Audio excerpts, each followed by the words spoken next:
Assalamualaikum warahmatullahi wabarakatuh. Perkenalkan, nama saya Fahri Akbar Fadilah dari kelas 11 PPL kedua akan menerangkan makalah PPL. Mulai saja.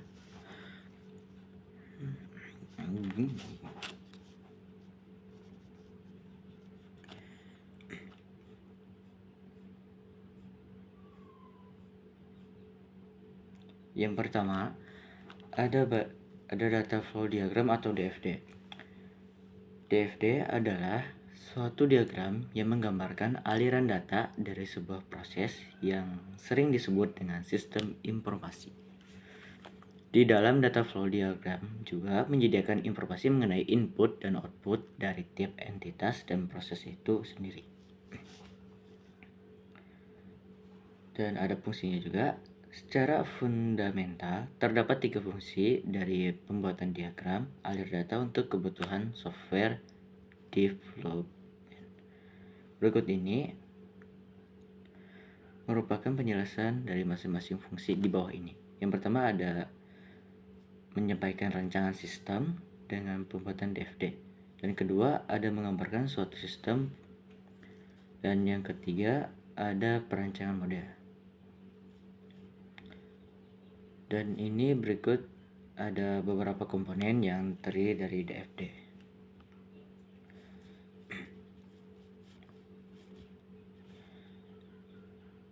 Dan ini contoh dari DFD. Selanjutnya kita ke bagian use case diagram. Use case diagram menurut istilah, use case adalah sebuah kegiatan atau interaksi yang saling berkaitan antara aktor dan sistem. Secara umum, dapat diartikan sebagai sebuah teknik untuk yang dimanfaatkan untuk pengembangan perangkat lunak atau software. Dan fungsinya juga memperlihatkan urutan aktivitas proses dalam sebuah sistem. Dan yang kedua ada menggambarkan bisnis proses dalam sistem. Dan ini juga ada beberapa komponen. Yang pertama ada simbol, yang ini aktor, itu untuk mewakili peran orang. Dan yang kedua ada use case, itu untuk abstraksi dan interaksi antara sistem dan aktor. Selanjutnya ada association, itu untuk abstraksi dari penghubung antara aktor dengan use case. Selanjutnya ada generalisasi, itu untuk menunjukkan generalisasi aktor untuk dapat berinspirasi dengan use case. Selanjutnya ada include, untuk menunjukkan bahwa suatu use case seluruhnya merupakan fungsionalitas dan use case lainnya. Selanjutnya ada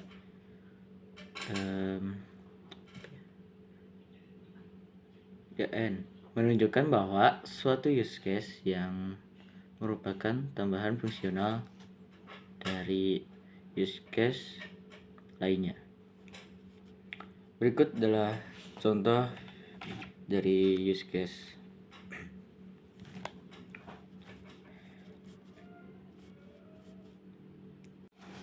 Dan selanjutnya ada activity diagram. Activity diagram atau diagram aktivitas adalah jenis diagram yang digunakan untuk menggambarkan aliran kerja atau proses dalam suatu sistem.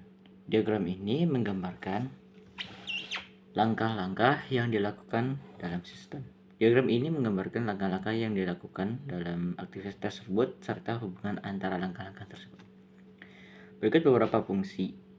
Yang pertama, pemodelan proses. Kedua, analisis dan desain sistem. Ketiga, ada pengembangan aplikasi. Dan di sini juga ada beberapa komponen dalam activity diagram. Yang pertama, ada status awal, terus aktivitas, percabangan, penggabungan, status aktor, dan swim lane. Berikut adalah contoh dari activity diagram.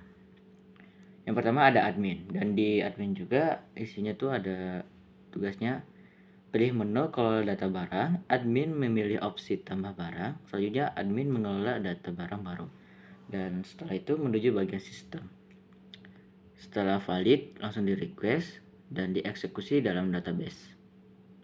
Lalu barang berhasil ditambahkan, lalu selesai. Selanjutnya yang terakhir ada class diagram. Class diagram adalah diagram statis dalam UML yang secara grafis menunjukkan berbagai komponen sistem. Sebagian besar digunakan oleh pengembang suatu untuk secara jelas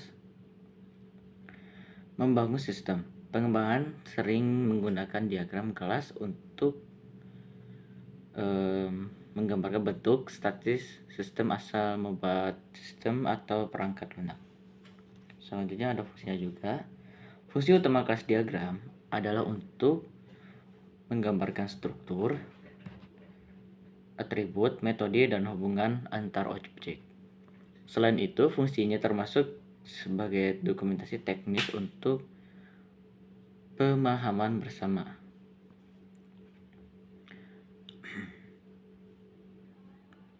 Berikut adalah contoh dari class diagram. Yang pertama ada user dan data pelanggan, data barang, dan data transaksi.